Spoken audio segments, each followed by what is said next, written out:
Man, I'm still sick, so let's see if we can do this.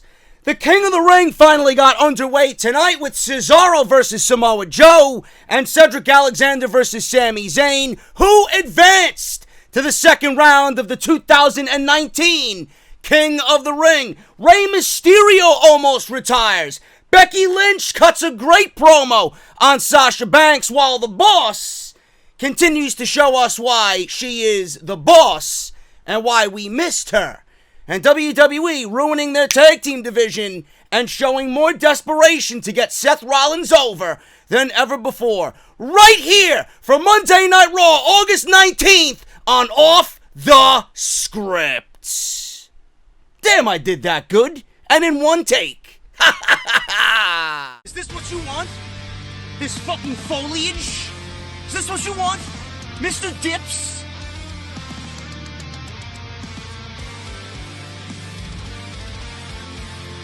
Is this what you want? Me standing in front of EC3 buying designer coats? Is this what you want?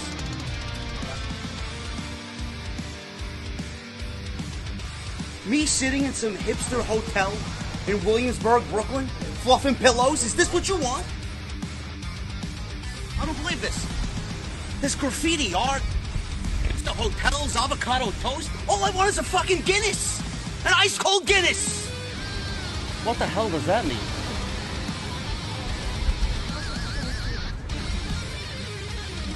Oh, this is what you wanted. This is your Monday Night Raw review right here on Off the Script. Man, WWE loves their tag team division. They love their tag team division so much that they put the titles on a tag team tonight that isn't even a legit tag team. Man, I wish I could be a WWE creative writer, man. Let's go into the cookie jar and pull out random ideas that we've done over and over and over again to make television that much more boring. How many times have we seen, legitimately, how many times have we seen the main event of said pay-per-view that features two baby faces before the pay-per-view actually happens, win the tag team championships, and then go into the pay-per-view as challenger and champion, trying to maintain that cohesive unit? How lame is that? That is absolute laziness. That reeks of uncreativity, folks. And more importantly, we'll talk about it at the close of this show. More importantly, how desperate is WWE to get Seth Rollins over? So much so that they would not only give him the Universal Championship, but they would give him the Tag Team Championships. Man, that Tag Team Championship is going to look so important on Seth Rollins' waist. Give me a break. Braun Strowman looked decent tonight. Braun Strowman's still a one-trick pony, but he looked decent. I don't agree with them having the Tag Team Championships. I don't agree with WWE's Tag Team division, and tonight we're going to call out WWE for their lack of passion and their lack of direction for the tag teams in this company. You have so many tag teams in this company and you opt to put the titles on Seth Rollins and Braun Strowman. Whose fault is that for a dying division? You. Folks, I'm still sick. This show made me a little bit more sick, to be honest with you. I'm still sick. The announcement of NXT moving to the USA Network made me more sick than anything, period. And it was confirmed today. Confirmed today. You see the enthusiasm all over me. Confirmed today for Wednesday, September 18th. If you're Chris Jericho, he's in the all-no and says September 25th. I don't know who to believe. But wherever it ends up, whatever Wednesday it ends up being, it doesn't matter. You're prolonging the inevitable. NXT is surely going to die a miserable and painful death at the hands of Vince McMahon. It's confirmed 8 to 10 Wednesday, September 18th, according to Meltzer, September 25th, according to Chris Jericho, on the USA Network. NXT is moving. I did an hour and a half, almost an hour and a half, about the mostly negative about this move. Everything about this move reeks of negativity. There's nothing positive to come out of this. And honestly, WWE is jeopardizing the integrity of NXT to try and get one over on AEW. Meanwhile, the only one who wants this war is Vince McMahon, and the only one who he's going to war with is himself. Vince McMahon is not in a war with AEW with this NXT move. He's in a war with his own ego. I said this once, I'm going to say it again. Triple H has all the capability. Triple H ran the show tonight. You think Vince McMahon ran this show? Vince McMahon was not even there. Triple H was in charge of this show tonight with Paul Heyman.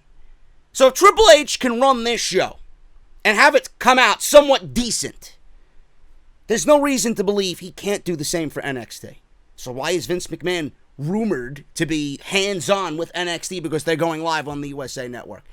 Vince does want this war. Triple H doesn't want this war. In fact, Triple H doesn't need the war. He doesn't, because he knows how good NXT is. Vince wants the war because he wants to be the one to say, hey guys, I shook AEW to its core. I knocked the armor off of Tony Khan. That's all he wants. That's all he wants. Vince wants Tony Khan's head and Cody Rhodes' head on his mantle. That's all he wants. Triple H could not give a single shit about AEW. There's no reason for him to. It's Vince McMahon against Vince's own ego.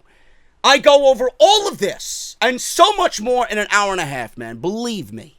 You guys got to watch it tomorrow. Right now it's live on Patreon for all my Patreons. So make sure you guys go and do that if you guys want early access. Other than that, everybody else, you're getting it on Tuesday afternoon right there, man. The Young Bucks tweet, we ain't scared, bro. As NXT is confirmed for the USA Network in September.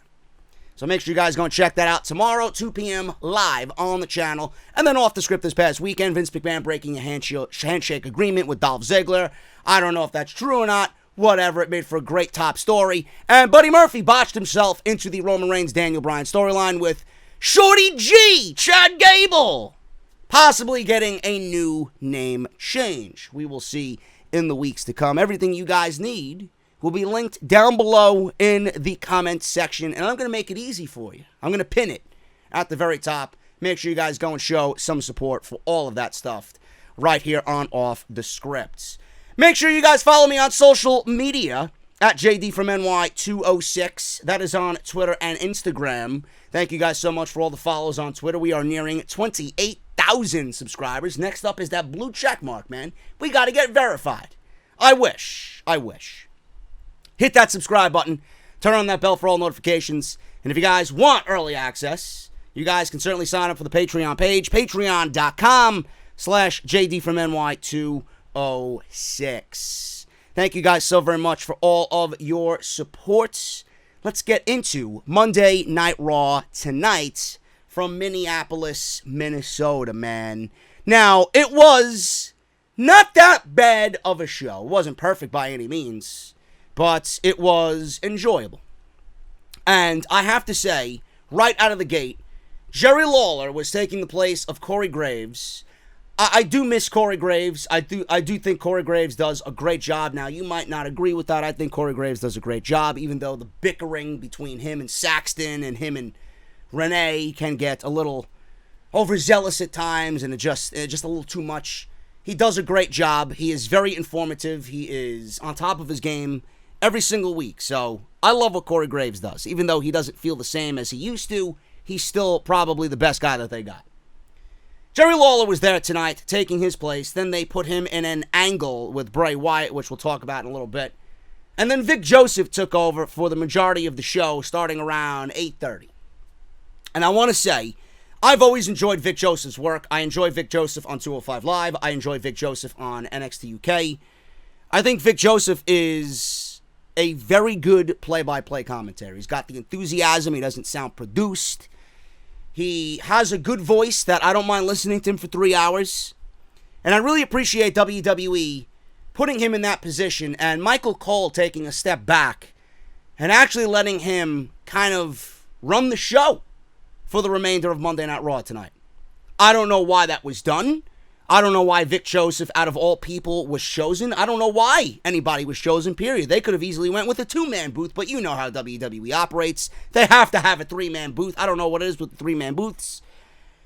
But of all people, they picked Vic Joseph. They could have easily had anybody else fill into that role. They could have had a revolving door of superstars fill that role throughout the night. But Vic Joseph did a very good job tonight, and I got to vouch for Vic Joseph. I would love to see him eventually. I don't know when that's going to be. I think Michael Cole's going to be there for another 10 or 20 years or so. But when that time comes and Michael Cole has to step away, I don't mind Vic Joseph taking that spot. He was very enjoyable tonight, and it was a breath of fresh air. Now, the dynamic between all three collectively was nothing special whatsoever. I do think that with Corey Graves and Renee Young, it does add some sense of, I would say, what's the right word? A sense of chaos. Sometimes it's good, most of the times it's bad, but it was very plain with just everybody on the same page. I like when there's a little, chaos on the commentary team. But Vic Joseph, in his own work, I appreciate that Michael Cole stepped back and let him take the reins. And I would love to see him eventually take over for Michael Cole on Monday Night Raw. I think he did a very good job as far as that goes. So those are my thoughts on that. The show started off with Roman Reigns coming out and starting the show. He didn't say anything. And apparently him and Dolph Ziggler went back and forth on social media for whatever reason. I don't exactly know what happened. I think Dolph Ziggler, or the story about Dolph Ziggler, is that he was tweeting during happy hour. He was out at a bar somewhere and he was saying, "It should have been me. Should have been me, Roman." I don't know what he was going on and on and on about, but anyway, it led to a match with Roman Reigns, which is what we got tonight.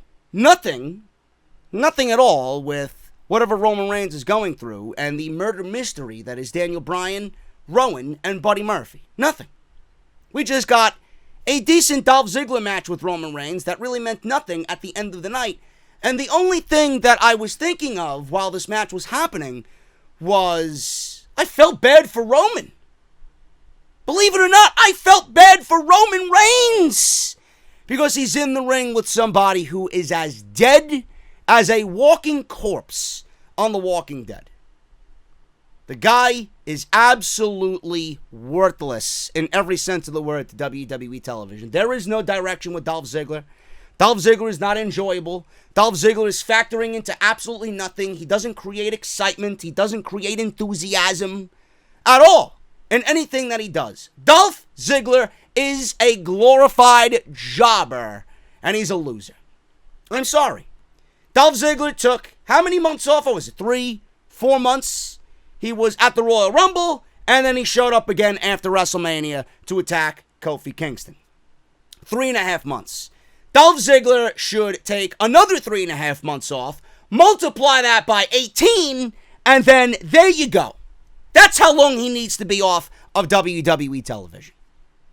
The guy is absolutely worthless. There was no reason for this match to happen, and it was nothing more than 12 minutes of TV filler. I actually felt bad for Roman Reigns because of how dead Dolph Ziggler is, and whatever Roman Reigns has been in has been quite enjoyable. And I haven't had really anything bad to say about Roman Reigns, believe it or not, because Roman Reigns is feeling different as of late. I don't know what it is. I don't know if he changed his demeanor. I don't know if he changed his overall vibe. Or it might just be a sense of Roman Reigns not being in the fucking main event and him not being a top priority on these shows. But then again, he is a SmackDown superstar starting off on Monday Night Raw with no sense of the wildcard rule, which I thought was going away after SummerSlam. Apparently not.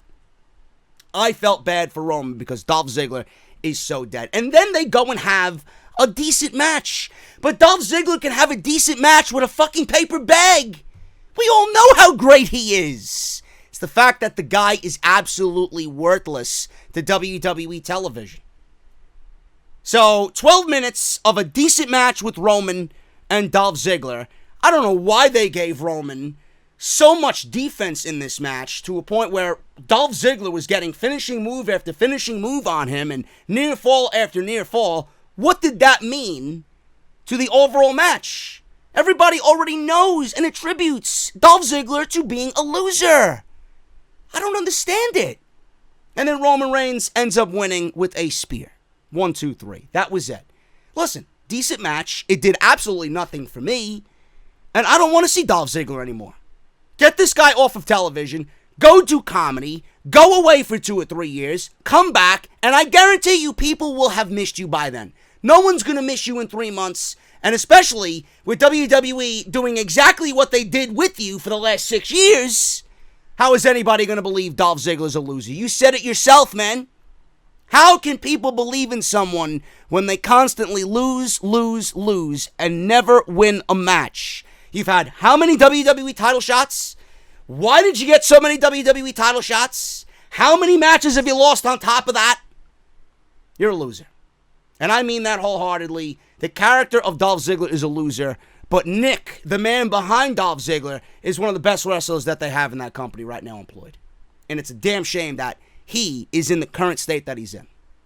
Roman Reigns, though, listen, if Roman Reigns is continuing to do what he's doing now, and WWE continues to book him in these, middle of the road matches, and he's shining through and helping putting other talent over, and he's in a big storyline, but it's not the major storyline, I will be on Roman Reigns' side.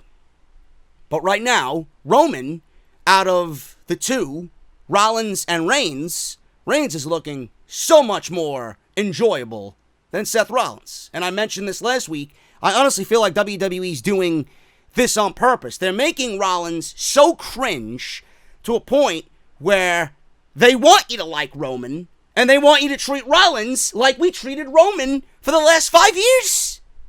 Or maybe WWE just doesn't know how to book baby faces, which I would assume is the right answer to that, but Roman is looking more enjoyable than his buddy, Mr. Rollins. Go have a cup of coffee, champ. I think you've earned it.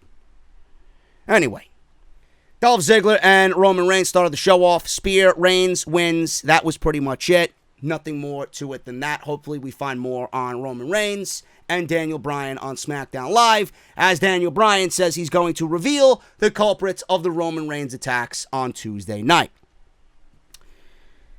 We go to Becky Lynch backstage. Becky Lynch backstage. She's in the locker room. I don't know if this was live or not, but I heard a rumor that WWE was going to go about having their backstage segments feel a little bit differently, that they were going to pre-record all the backstage segments beforehand so that they can miss and edit any mistakes or any do-overs by talent and by the editing department, such as the vehicle in the Roman Reigns crash. It looked terrible.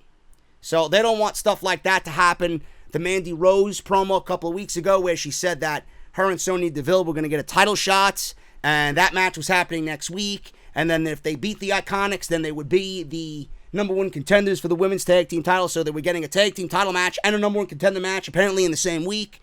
Botches like that, WWE, I heard, want to go about doing different things and different scenarios where they could catch these mistakes and edit them so everything would be pre-recorded for Monday Night Raw. But it looks like this was live, because Becky Lynch did make some mistakes here. And it wasn't the smoothest of promos, but it came off very well done, and it did its job. Becky Lynch was backstage in the locker room addressing the situation with Sasha Banks last week, which I loved. She said last week Sasha beat her stupid with a chair. Now, I wish someone would beat some logic into Vince McMahon with a steel chair, but one could only dream. She said everyone wants to know why. She said she's interested in Sasha Banks' explanation with Jerry the King Lawler. That was set up for the King's Courts later on in the evening. She said she wants what is best, most aggressive version of everybody coming after the title. That is what she wants. She said Sasha is at her peak, and she can thank the man for that. Or she can thank the 4 months off and the many a vacation that her and Mikaze took for this new boss-like attitude for Sasha Banks. She said 4 months ago, Sasha ran away from the WWE, crying about her career, which was cold as ice. Yes, because WWE did not value Sasha Banks, and they tried to royally screw Sasha Banks over and over and over again. Promises, breaking those promises, back and forth with the promises, broken promises. The ordeal went on and on to a point where Sasha Banks was almost at wit's end, and she was going to go walk out on WWE, to a point where she was even tweeting at Cody Rhodes and liking All Elite Wrestling tweets and Instagram stories and all this stuff. It wasn't really a good look for Sasha Banks, but I understood exactly what that woman was feeling and why she was feeling it. She didn't run away. WWE drove her away. Now, Becky said she was cold as ice. She asked, what did Sasha suddenly do to make her so hot again? Maybe it was the blue hair, Becky, because the blue hair looks absolutely fantastic on her. She did absolutely nothing, says Becky Lynch. I did it. And it only took me a couple of press interviews to do what Sasha Banks couldn't. Make her a top dog of 2019, because Sasha Banks is the greatest woman on the roster to never be great. And that was the one line that made this entire promo. And the one line that Sasha Banks is going to hang on to when she gets her hands on Becky Lynch. She told Sasha she can swing her chair and wear her dollar store glasses all she likes, but she put more work into getting her into WWE than she did. She asked why it took her so long to unleash the real Sasha.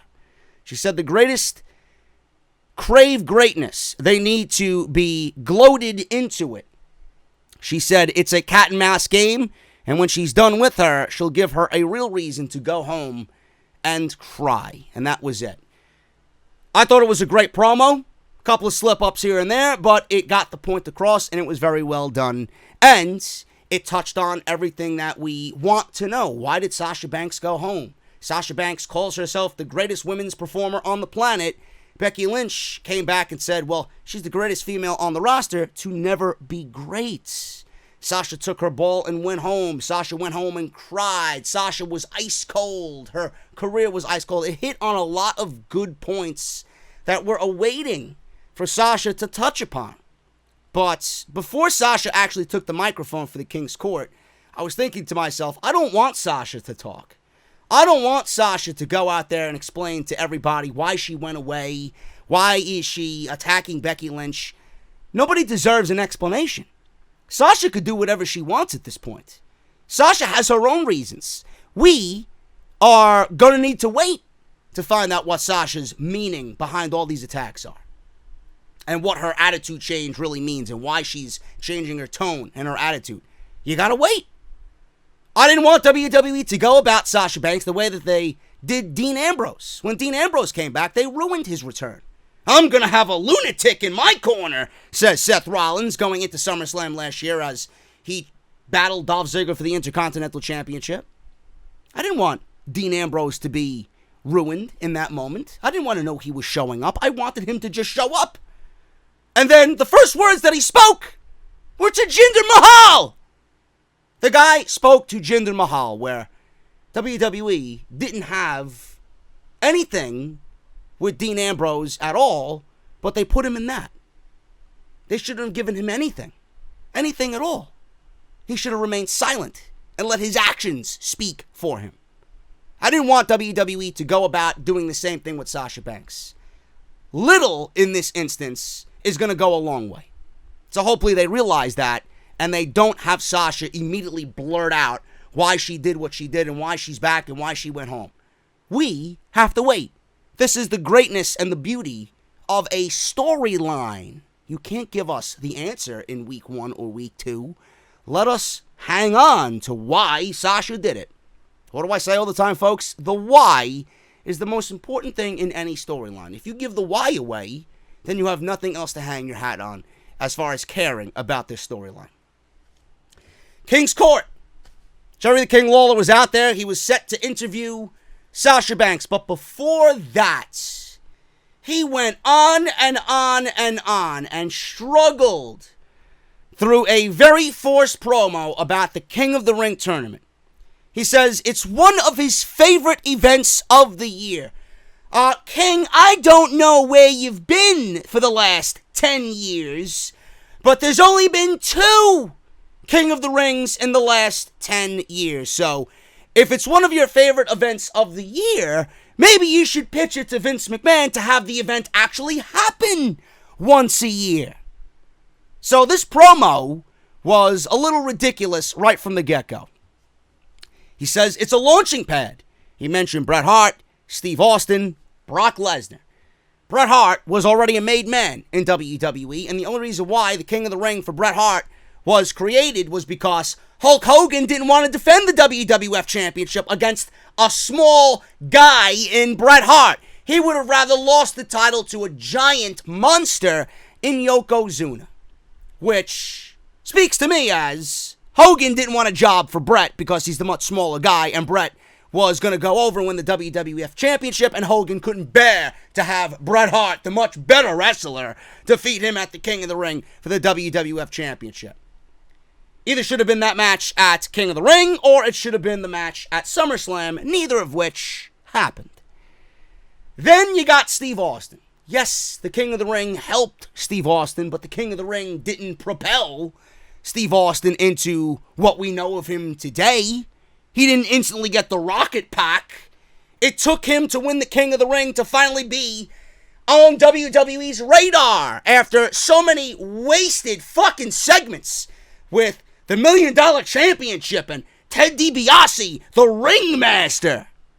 Stone Cold Steve Austin cuts a great promo on Jake the Snake, has a great night, cuts that King of the Ring coronation promo, and it took him all the way to November to finally get involved with Bret the Hitman Hart.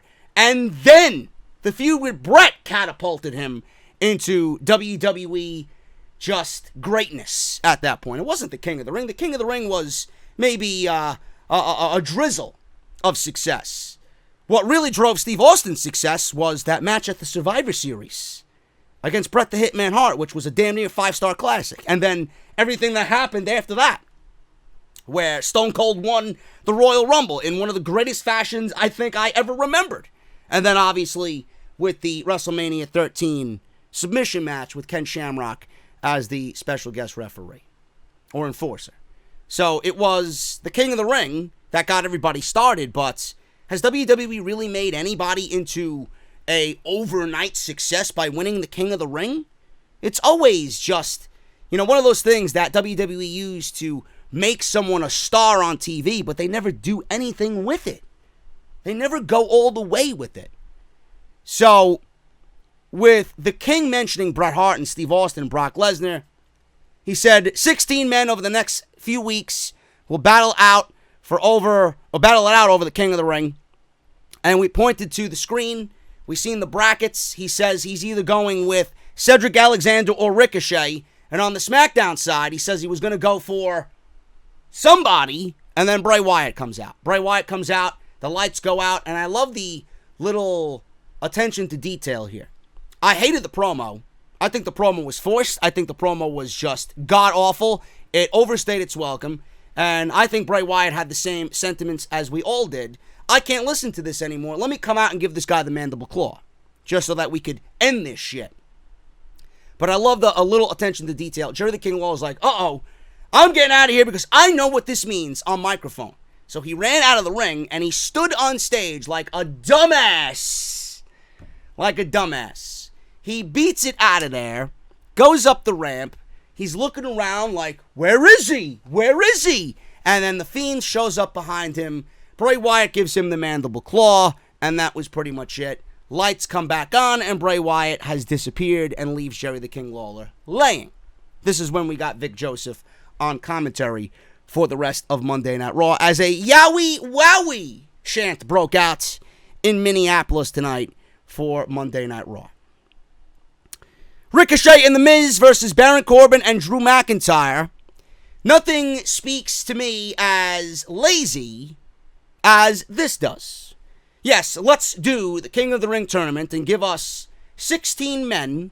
And then whoever is not in the tournament, let's put in tag team matches and then hype up, well, whoever wins this match is going to get momentum going into the King of the Ring. So what we learned here tonight, folks, is that Ricochet and The Miz won momentum going into their individual matches for the King of the Ring tournament next week. What Michael Cole and Vic Joseph didn't say, but it was underneath the bullshit that they tried to spew to you on commentary was, yeah, Ricochet and The Miz won momentum, but next week Ricochet and The Miz will not advance to the second round of the King of the Ring tournament. This was fucking lazy.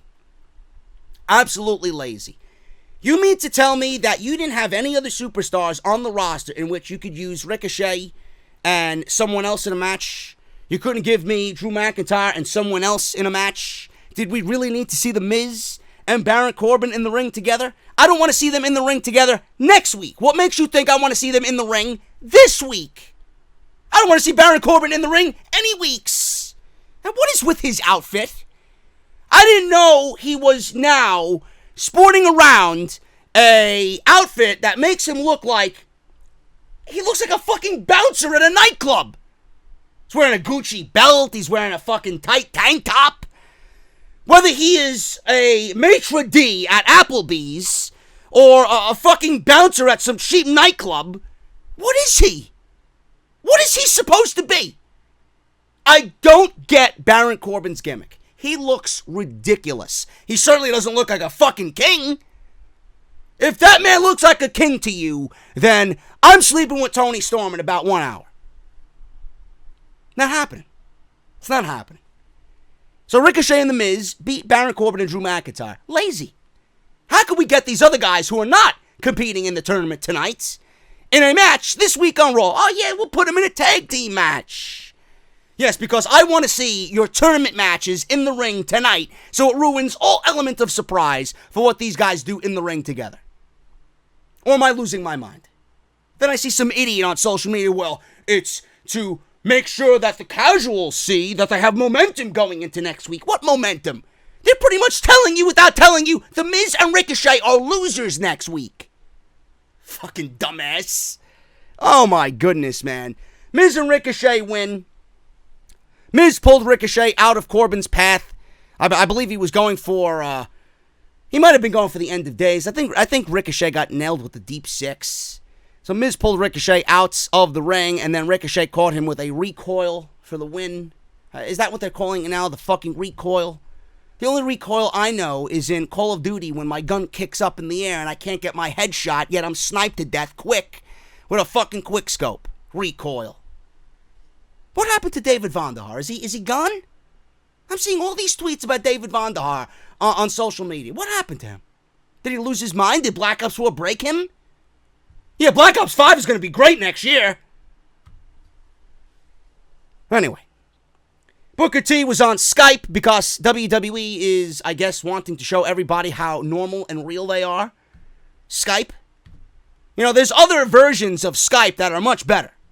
We got to go with Skype. Skype sucks. So I thought Booker T was on. I swear to God, I thought Booker T was on here to gloat about Seth Rollins becoming the Universal Champion. If that was the case, man, I would have went off. I would have went off tonight on this podcast. But Booker T was there to talk about the King of the Ring. And this is something else that they're forcing down our throats. Can you just let it be? Please, I want to enjoy this without having to be told 16 times in one night how important it is to be the King of the Ring. If it was important, it would have happened more than twice in the last 10 years. Do you hear yourself? Seriously. Yes, it's so important, but we've only crowned 2 kings in the last 10 years. Yeah, so much importance behind that crown. So, Michael Cole asked him about The Fiend. Booker said he's a rabid dog, so you either have to put him down or run, huh? He said Lawler was just in the wrong place at the wrong time. Michael Cole shifted to talking about King Booker. King Booker. I love King Booker. And what the tournament does for winners. He said it catapulted him into new heights. Cole asked him to pick a winner, and Cole then was, I don't know if he was surprised, but he just looked there with a blank stare on his face when Booker T says King Drew McIntyre will be coronated as the King of the Ring. Now, a lot of people are picking Drew McIntyre, me included. I actually want Andrade to win the tournament, but I don't see that happening because WWE doesn't really know how to book Andrade. I think King Andrade and Queen Zelina would be absolutely fantastic. But I'm going with McIntyre. But WWE has a tendency to hear fans and see fans when they know something is overly predictable and we start seeing the majority opinion go to one guy. They'll flip the switch and completely screw up everybody's predictions. So everybody's picking Drew McIntyre. I wouldn't be surprised if Baron Corbin wins the fucking King of the Ring tournament. And then God help us all. God help us all. He could take his crown and his scepter and his cape to his bouncing gig at the fucking 40-40 club, while he sees 48-year-old women trying to live vicariously through their daughters go into the club. Hi, I'm a single mom. I'm 48 years old, and I'm going to go into the club and have a good time and pretend I'm 21 again. Hour 2. My allergies, man, absolutely killing me. I got to get over this cold, man. I can't be JD when I have fucking mucus ready to just come out of my nose at any given moment. Because I know you guys love the visual. AJ Styles and Carl Anderson, Luke Gallows. They were out there with AJ. He was defending the United States Championship against boring Strowman. Now, Braun Strowman, we all know, is a terrible performer. He's a terrible in-ring performer. Braun Strowman in a one-on-one regular match without a gimmick. I will say this once, and I will say it only once, folks. Braun Strowman is terrible. And the fact that he is in a match with AJ Styles, who could probably deliver a 5-star classic with a Victoria's Secret model wearing basically nothing, is a downright shame. How are you going to go in there and do absolutely nothing with the likes of AJ Styles? Did you ever ask yourself this question? Why did WWE book a Braun Strowman match with AJ Styles that only went 3 minutes? It's because they know that Braun Strowman can't wrestle. Are you expecting a 15-minute mat classic with AJ Styles and Braun Strowman? AJ Styles could bring anybody to a 5-star classic like I just mentioned. AJ Styles could bring a 5-star classic with a Victoria's Secret model, a plastic bag, a paper bag. The fucking banana peel that I had this morning, he'd make a 5-star classic out of. But Braun Strowman's in the ring with AJ, and all we get is Braun Strowman running. We get Braun Strowman running. And that's the only thing that they hype on commentary. Oh, look at how fast Braun Strowman can run. Look at how fast and how quick Braun Strowman rounds the turnbuckles and the steel posts. Look at that shoulder charge. Am I supposed to be impressed by something that I constantly see every single week with Braun Strowman? Why would anybody be impressed by that? Maybe if you're a fucking half idiot out there who doesn't know any better, yeah, then maybe. But he's in the match with AJ Styles, and the match goes 3 minutes. Think about why it only went 3 minutes. Because Braun Strowman is terrible. This match ended in DQ with Braun getting the DQ victory. Braun swatted Styles out of midair after an attempted phenomenal forearm. And he was setting up for the running power slam, and Gallows came in with a super kick to get the DQ, and Braun Strowman wins by DQ. They attacked Braun Strowman after the bell. They were going for the Magic Killer, I believe. And then out comes Seth Rollins. Seth Rollins came out. He cleared the ring of the OC because fuck his ribcage, I guess. He comes running down as if Brock Lesnar didn't even touch him. Flying around, running down to the ring, saving Braun Strowman. As if Brock Lesnar did absolutely nothing to this guy. Where is this guy selling the effects a week later from Brock Lesnar? You just came out of SummerSlam. You went through SummerSlam. You showed up on Monday Night Raw. It's literally 7 days. You mean to tell me that Seth Rollins miraculously recovered after 7 days of effects of a Brock Lesnar attack in the manner that he attacked Seth Rollins? Or am I losing my mind? I don't understand. So Rollins clears the ring. And now Seth is in the ring and offered Braun Strowman a handshake. Braun Strowman shakes his hand, but Braun Strowman squeezes his hand. And then he lets his hand go. Yes, because Seth is such an admirable champion. He's such a respectful champion. Seth is a babyface idiot champion. The more he comes out wanting to befriend Braun Strowman and shake Braun Strowman's hand and team with Braun Strowman and win the tag team championships. He looks like a fucking idiot. You do realize that. Why would anyone, as a champion nonetheless, shake what looks to be your biggest threat right now to the WWE Universal Championship? Is Seth Rollins that stupid? Then Seth Rollins comes out and chases Braun Strowman down after the commercial. They go to commercial. He's chasing Braun Strowman down in the hallway. Braun, I don't want you to think I'm stupid. I've already thought that, Seth. I've already thought that. That's just you backtracking for shaking his hand. I know you want the Universal Championship, he says. I seen you eyeing it. But what about if I go to management and I get us a match with the OC? But not just a match, a tag team title match. Braun Strowman said nothing but shaking his head yes. And Seth Rollins, like a babyface idiot, goes on and continues befriending Braun Strowman. What is it with this company and babyface champions and their lack of awareness and their lack of logic when they book babyface champions? Does all babyface champions in this company look like blithering idiots? Because Rollins certainly does. This is why I said a couple of minutes ago that Roman Reigns is coming off much more, I would say, in a better light than Seth Rollins is. Rollins is an idiot. Roman Reigns is coming off actually as a cool guy. And I don't believe that is the tale of the two cities right now with Roman Reigns and Seth Rollins. Unreal. Rollins looked like a big idiot tonight after shaking Braun Strowman's hand, willingly admitting that, yeah, I know you're eyeing my Universal Championship, but I'm going to shake your hand anyway. And then get you a tag team title match on top of that, which made no sense to begin with. Unreal. Samoa Joe and Cesaro, King of the Ring first round tournament. This is what we need to see as far as King of the Ring tournament matches. Now, this was a heel versus heel. And yes, people were asking me, well, JD, I don't know, is Samoa Joe still a heel? Yes, he's still a heel. Yes. I reported this on Off the Script. WWE kept Samoa Joe as a heel in Toronto because they didn't want Sami Zayn to be cheered in Toronto. Ridiculous, I know.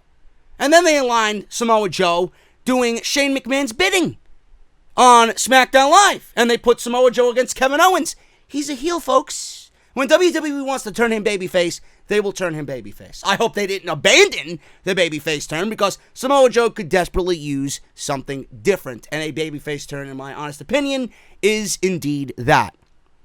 This was a damn good match. And a match that should be looked at as the standard for the King of the Ring. And hopefully they get better as the tournament goes on.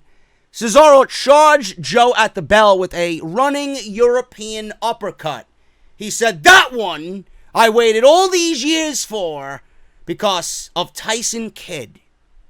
That's exactly what he did. That's what it looked like to me. That was for Tyson Kidd, bro. Go fuck yourself. Because Samoa Joe gave Tyson Kidd a muscle buster and ended his career. If you guys don't recall that.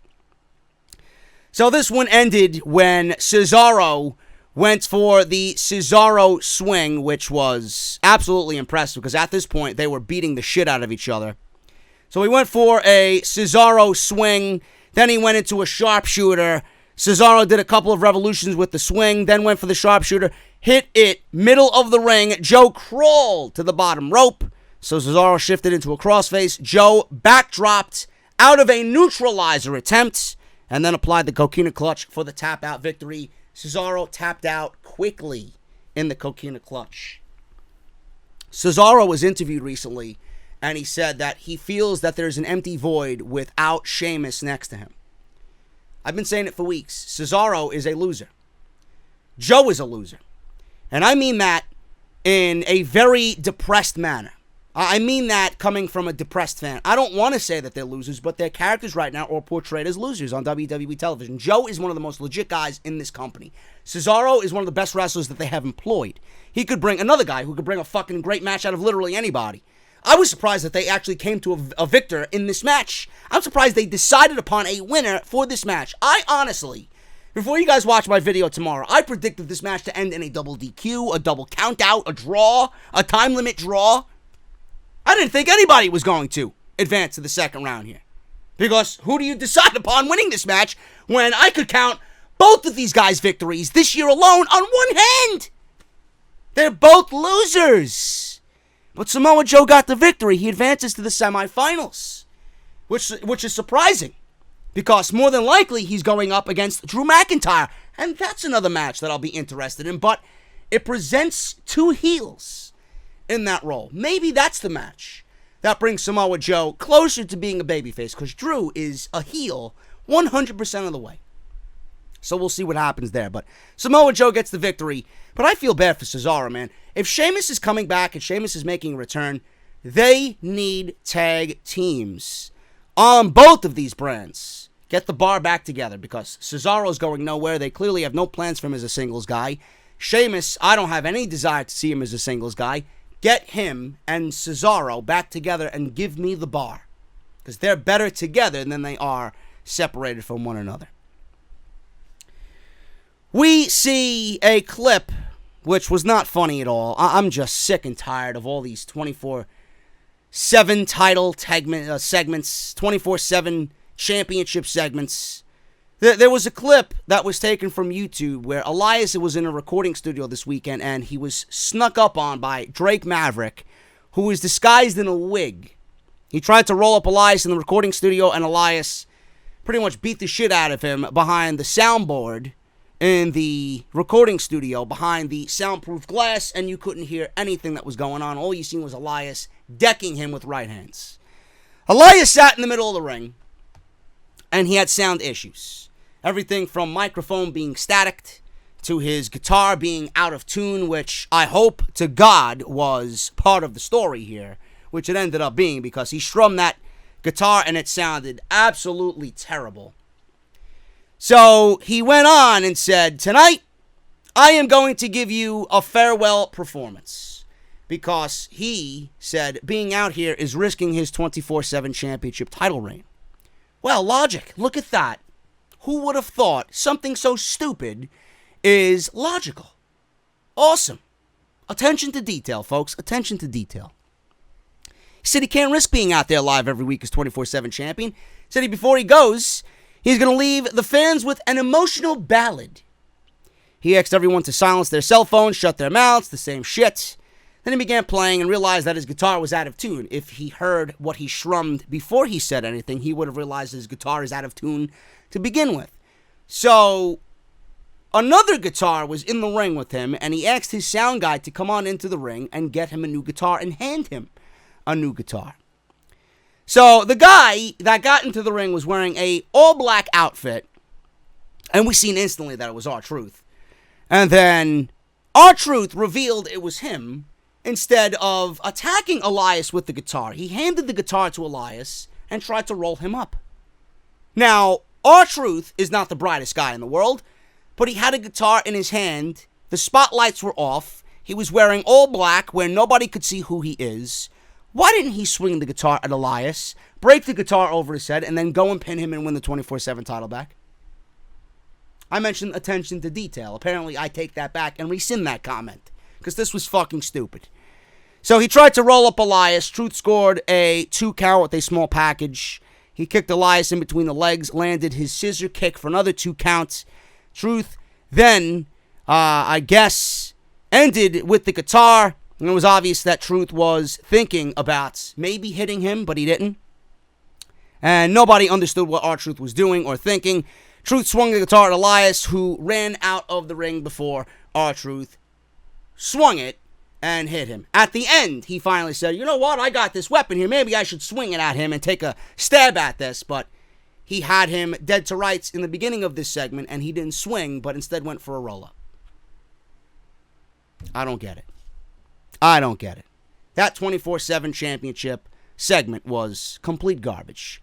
And then I posted on Twitter, folks, how long before we see the 24/7 title infiltrate NXT on the USA Network? I can't wait to see fucking Velveteen Dream go for the 24/7 title. I can't wait to see Keith Lee go for the 24/7 title. How about Johnny Gargano?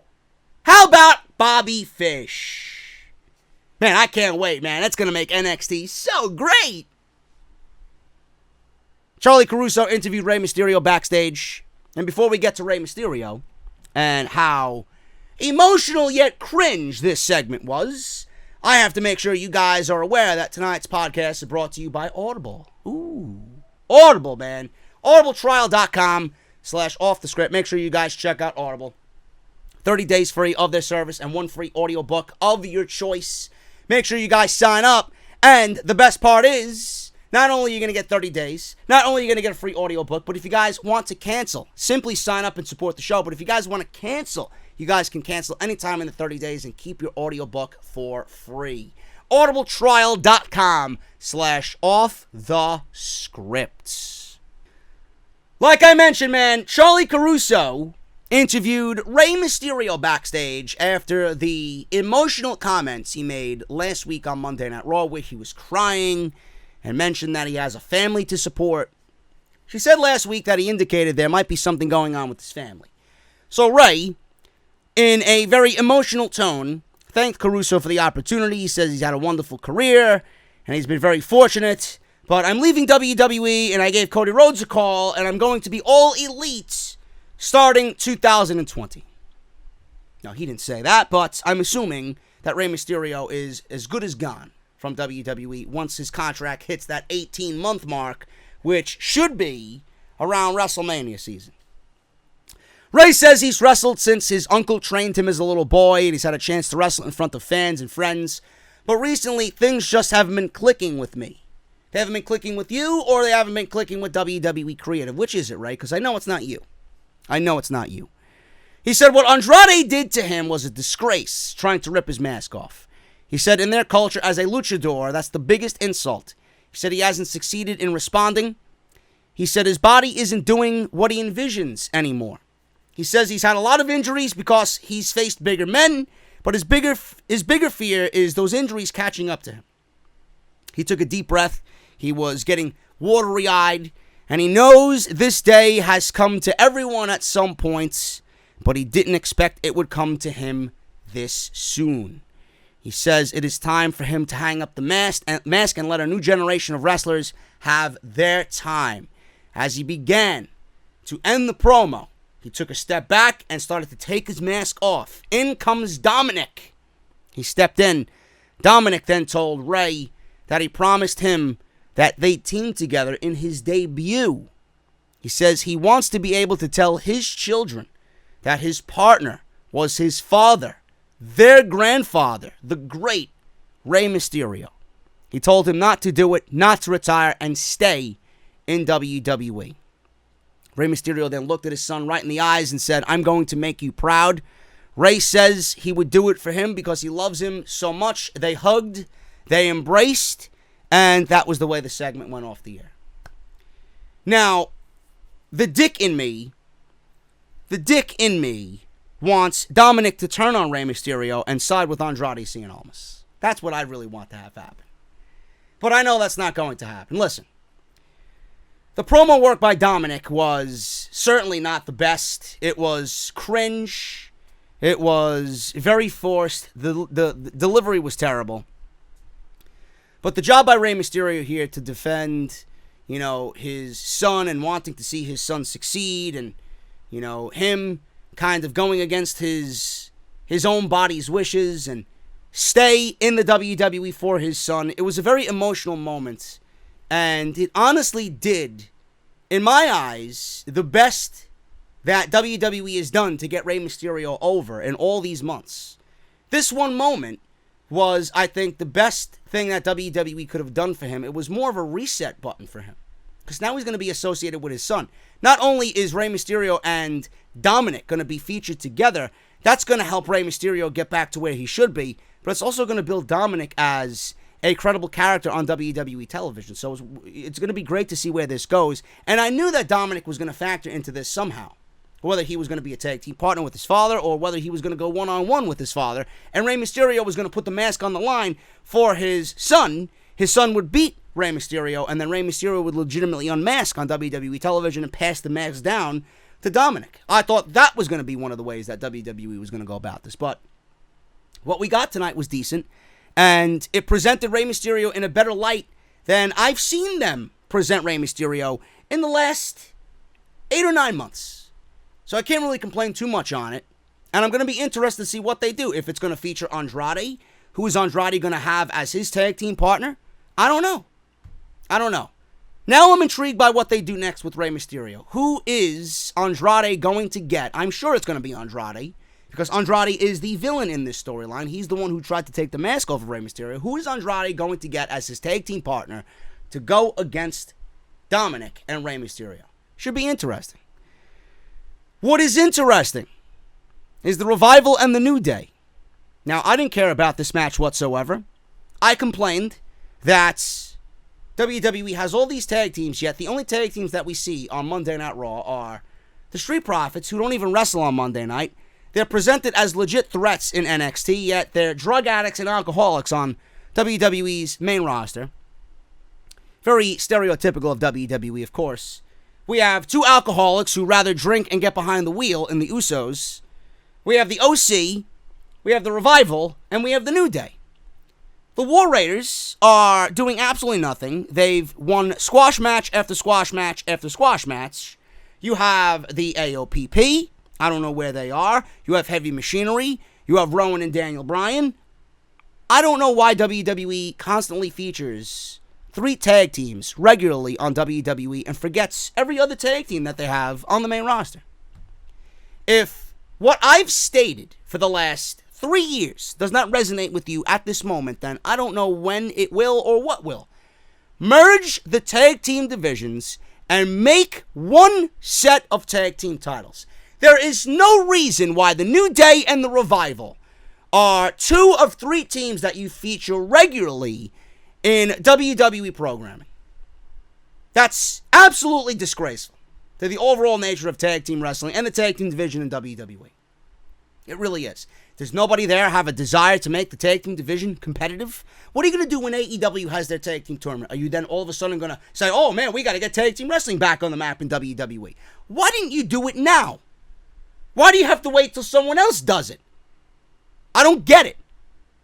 Tag team wrestling in WWE is a lost art. They do it right in NXT. There's no reason why it shouldn't be the same thing on the main roster. Now, someone told me on Twitter tonight, well, Vince McMahon doesn't like tag team wrestling. I said, who gives a shit? Vince McMahon doesn't like fucking tournaments either, and his Monday Night Raw and SmackDown shows for the next 4 weeks are going to be centered around a 16-man tournament. He doesn't like tag teams. Tough shit. You got 2 sets of tag team titles, another set with the women, which are absolutely worthless. Do something with them. Fucking disgraceful, man. Merge the divisions. There was no reason for this match to happen. None. And then, more than likely, we're going to get this match again at Clash of Champions for the Tag Team Championships. And the Revival are a Raw tag team. They'll be challenging for the SmackDown Live Tag Team Champions at Clash of Champions, because WWE only has 3 tag teams on the main roster. This, no matter how I didn't want to see the match, it's what happened after the match that I loved so much. Kofi ran out for the save because the Revival got DQ'd. Orton landed an RKO out of nowhere on Big E when he charged towards Dash. Randy Orton came in.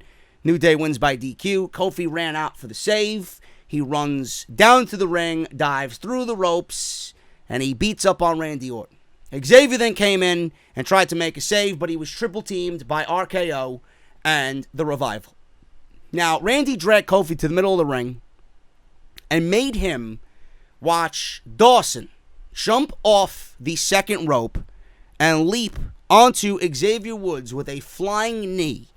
So they injured, quote-unquote, Xavier Woods' knee, and Randy Orton grabbed Kofi Kingston by the face to force him to watch his best friend in agonizing pain as the Revival beat up on him. Big E was taken out with the RKO. Xavier Woods was next in line, and they beat up on Xavier Woods while forcing Kofi Kingston to watch and have his friend be tormented by the Revival. You don't know how awesome that was. That is the Randy Orton that we need. That is Randy Orton at his best. That is the Randy Orton that's going to win the WWE Championship at Clash of Champions. I don't know what they're doing with the Revival. I don't know what they're doing with this pairing of Randy Orton and the Revival, but I will say this, I'm all for it. I think they look fantastic together. I remember back in the day, it was last year, I pitched a stable with Randy Orton, Samoa Joe, Andrade, and Bobby Roode. Based on the main event Mafia type gimmick that TNA used to do back in the day. So all four men look great in suits. I thought they could come out and they could be WWE's version of the fucking main event Mafia. Randy Orton leading Andrade, Samoa Joe, and Bobby Roode, who are in their own rights, could be main eventers on these shows. I thought that was a great idea. Having Randy Orton align himself with the Revival not only makes the Revival look great, I don't know whose idea this was, but I commend them. Not only does Randy Orton being affiliated with the Revival make the Revival look great, but they all look great together. The Revival fit Randy Orton just as good as Randy Orton fits the Revival. And I think this is a great pairing. Don't know what the end result is going to be. I don't know what happens when Randy Orton wins the WWE Championship, if he's still going to align himself with Dash and Dawson, but for the time being, this is great. This is the best the Revival have looked in 3 years, being next to Randy Orton. Again, I don't know what the end result here is, but I'm all for it. I'm all for it because Dash and Dawson look legitimate standing next to Randy Orton. And that's how they're supposed to look. That's how they should have looked for the last 3 years. It's just too little too late because more than likely, whatever WWE is doing right now, they're trying to change their minds desperately because they don't want to lose the Revival to AEW. And you know for a fact that they are as good as gone come next summer. Done.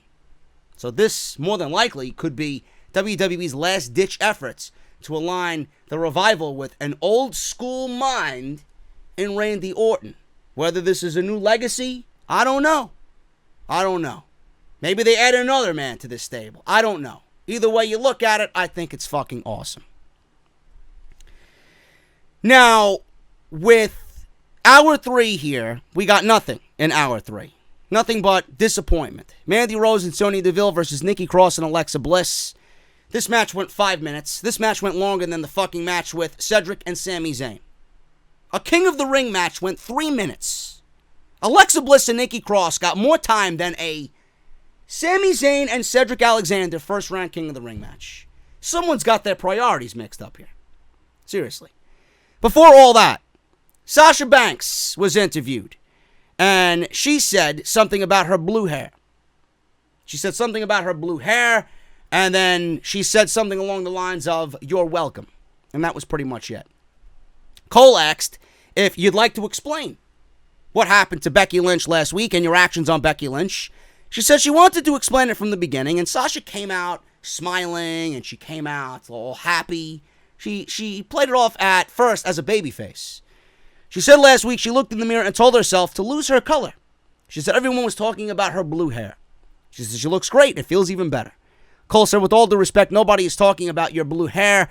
Cole asked why she chose last week to return when Natalya was grieving the anniversary of her father's death. Sasha then paused and leaned in to the camera and said, "You're welcome." I don't know how anyone cannot love this woman. She looks fucking gorgeous. She looks to be in the best shape of her life. Done. Done. Sasha Banks right now, 2 weeks back, and she's the most interesting character in all of WWE's women's division. This is what we've been missing. Sasha as a just heel and just vicious one at that is all we needed. And they're on the right track to doing that. Hopefully they don't stray from Sasha Banks right now. This is the spot that she should have been in all along. Now, we got Alexa Bliss and Nikki Cross. They win in 5 minutes. I was asking on social media, I would rather see 5 minutes of Sasha Banks' blue hair than watch Alexa Bliss wrestle. This match was garbage. No reason why this match happened. Mandy distracted Deville, and then Nikki gave her a cross neck breaker for the win, and that was pretty much it. So, we move on to Cedric and Sami. First round King of the Ring tournament match. Cedric wins in 3 minutes. Lumbar check. Sami Zayn's contract ends in 3 years. I legitimately feel bad for Sami Zayn. I really do. Cedric is going to go on to challenge the winner, I believe, of Baron Corbin and The Miz, which I think would be Baron Corbin. And then I see Cedric going to the semifinals and challenging Drew McIntyre. That is my prediction, where Drew will be in the finals of the tournament. If you guys want my thoughts on the King of the Ring, it's all in tomorrow's Off the Script Extra. So we get the Street Profits, and they are studying King of the Ring brackets. Now, Dawkins says that his bracket was already ruined because he had Cesaro winning the whole thing, and Montez Ford says he's still good to go. They talked about tomorrow's first round matches, and Dawkins asked Montez Ford why they don't make a tag team King of the Ring. Well, that's easy, Mr. Dawkins, because they don't like to push tag teams. Or maybe, they do have the Dusty Classic in NXT, so why would you want to show face on Monday Night Raw when you know that NXT does everything possible to really push tag team wrestling? They got the Dusty Classic in NXT. Why would you want WWE to do anything tag team related on the main roster? So why don't they make a tag team King of the Ring? Ford says because they're already kings. And then they hyped the main event match, which was Carl Anderson and Luke Gallows versus Seth Rollins and Braun Strowman. But before we got to that, Natty was backstage, and nobody gives a shit about Natalya. She had her arm in a sling. She looked into the camera, and she said she just met with the WWE doctor. It's been a week since she bared her soul to the WWE Universe. She said she knew and expected this to be an emotional week for her, but she didn't expect Sasha Banks to come out and do what she did last week. She said Sasha was one of her close friends, which is why she can't wrap her head around why Sasha did that at one of her most vulnerable times in her life. Then Sasha attacked Natalya from nowhere. She jammed her injured elbow in a production crate, and Natty could have sold it a hell of a lot better than she did. And then Sasha pins Natty to the production crate and says, "Natty, go to hell and tell your father I said hi." And then walks away. Man, if you don't love that woman, you are doing it all wrong. Now, I understand shitting on a deceased loved one is not really the best way to go about it, but any way to garner heel heat for this woman, because I have a fear that Sasha Banks is going to come off in a more positive light than she is in a negative one, because nobody gives a shit about Natalya. Beating up on Natalya is fun. I don't see how it's going to be Sasha and getting her to get to a heel status. Sasha beating up Natalya is not going to get her to be a heel. It's fun to beat up Natalya because Natalya sucks. So I don't know what the plan is here, but they might have went a tad bit overboard with the deceased one comment, because everybody loved Jim the Anvil Neidhart, and I'm sure some of you out there have lost your fathers. Nobody wants to hear that about their fathers or their loved ones, but WWE's got to do what they got to do to make Sasha a heel. And do you expect any less from WWE? They mock death and they mock Christianity all the time. Do you expect anything less from this company? Carl Anderson, Luke Gallows, the OC versus Seth Rollins and Braun Strowman. Seth Rollins and Braun Strowman win the Raw Tag Team Championships here. And I don't get this. The ending of the match was fun. I enjoyed how Braun Strowman came in and cleaned house. Rollins made the hot tag, and we all knew that Braun Strowman was going to be the guy on the outside who was getting a beating, and he was going to come back late and make that big monster comeback because he can't do anything else. So he made the tag to Strowman, did Rollins, cleared house, running back and forth, splashing Gallows, splashing Carl Anderson in the corner, gave Carl Anderson a power slam, pinned him, and they became the Raw Tag Team Champions. AJ Styles did try to interfere here, but Rollins cut him off with a stomp, and we got new Tag Team Champions. Why aren't the OC having tag team title matches like this with legit tag teams? Why isn't WWE in a position to get babyface tag teams over to a point where tag team matches like this end up being for the tag team titles that are with legit tag teams? Serious, I mean this wholeheartedly. This is WWE's fault for killing the tag team division. This is why they have to resort to shit like this, because they have no tag teams on the main roster. We're back to square one with tag team wrestling. We're back to the same old generic garbage on WWE television where two babyface wrestlers are going into the pay-per-view won a champion, won a challenger. WWE doesn't know, or the fans don't know, I should say, who they want to cheer for. And WWE goes about making some sort of discrepancy between the two. And their discrepancy now is the fact that they're tag team champions. This was an unneeded reign for both Rollins and Braun Strowman. How many times have we seen the babyface main event? A main event featuring two babyfaces. How many times have we seen that main event end up in a situation where they become tag team champions and then tag team champions are fighting over the Universal Championship or said World Championship? How lazy is that? How lazy is that? I don't like that. And I don't appreciate that, because that is one of the most uncreative ways you could go about this. So what does this accomplish? It accomplishes nothing. The only thing that I seen here is WWE pushing Braun Strowman again because they fucked up on him and they need him to be back in the spotlight because they have nobody else on Monday Night Raw. And all I see is WWE pushing Seth Rollins because they want him to be the man on this show so desperately that they felt, well, we'll give him the tag team titles now. There's no way that they can boo Rollins as tag team champion and Universal champion. Meanwhile, everybody going into this thing, you don't know how it's going to end up. WWE can have this thing backfire on them at Clash of Champions, and the crowd could be all pro Braun Strowman and boo Seth Rollins. So how is this going to work in WWE's favor? They're taking a huge risk and a huge gamble with this type of move, making this match, which, by the way, I have absolutely no interest in seeing. If you think that Braun Strowman and Seth Rollins are going to deliver a great main event, you are fucking stupid. Seriously, this match is going to be god-awful. Braun Strowman doesn't know a wrist lock from a wristwatch, the old Bobby Heenan phrase. The guy can't fucking wrestle. You think he's going to wrestle Seth Rollins? He couldn't even go 3 minutes with AJ Styles on tonight's show. I don't get it. I don't really understand it. It's desperation. I understand that they're building up something between Seth and Braun Strowman, but it feels so forced. It feels so forced. And the main event for your pay-per-view, is one of the most uninteresting matches that you could ever put together. WWE is right back to square one with nobody credible to fight Seth Rollins for the Universal Championship. And why?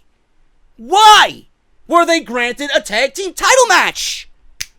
Was there any explanation as to why? There's no logic there. How are we giving out tag team title matches? How are we giving title matches out? Why do we have champions picking their own opponents? Nothing makes sense on these shows. Nothing makes sense on these shows. This is nothing more than WWE desperate to get Seth Rollins into that cool category. And they're not making him cool. They're making it seem like I want to not see Seth Rollins, and I'd rather see Roman Reigns more than I see Seth Rollins. Imagine that. Imagine that. Tag team wrestling is dead in the WWE. The tag team division is in fucking shambles.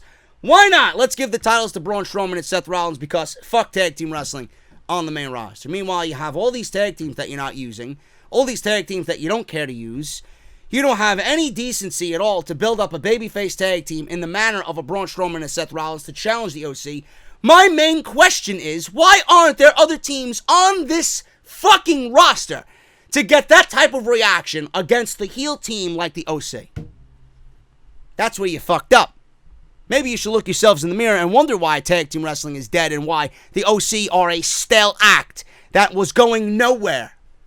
There you go. You signed 5-year deals. Your tag team title run lasted how many weeks? 3?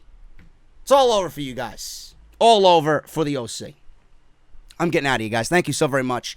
If you guys enjoyed the video, please hit that thumbs up down below. Make sure you comment down below as well. Let me know what you thought of Monday Night Raw. It wasn't bad, but Jesus Christ, man.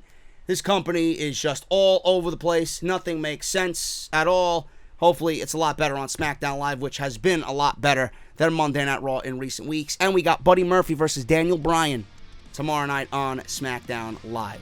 If you guys enjoyed the video, hit that thumbs up, and I will see you all right back here for SmackDown Live and Off the Script Extra tomorrow afternoon, man. Follow me on social media at JD from NY206. That's on Twitter and Instagram. Make sure you guys check out Audible, audibletrial.com/offthescript. And make sure you guys check out all the other videos that you've seen this week, as well as Barbershop Window. If you guys want to go buy a t-shirt, go ahead. This is what I wanted to click on. There you go, the thumbnails. Vince McMahon breaks his handshake agreement with Dolph Ziggler. Buddy Murphy accidentally thrown into the Roman Reigns and Daniel Bryan storyline.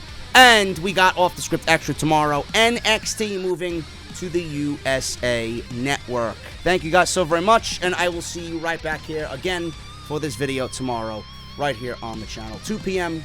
upload time. Don't miss it. I'll see you guys then. Have a good night.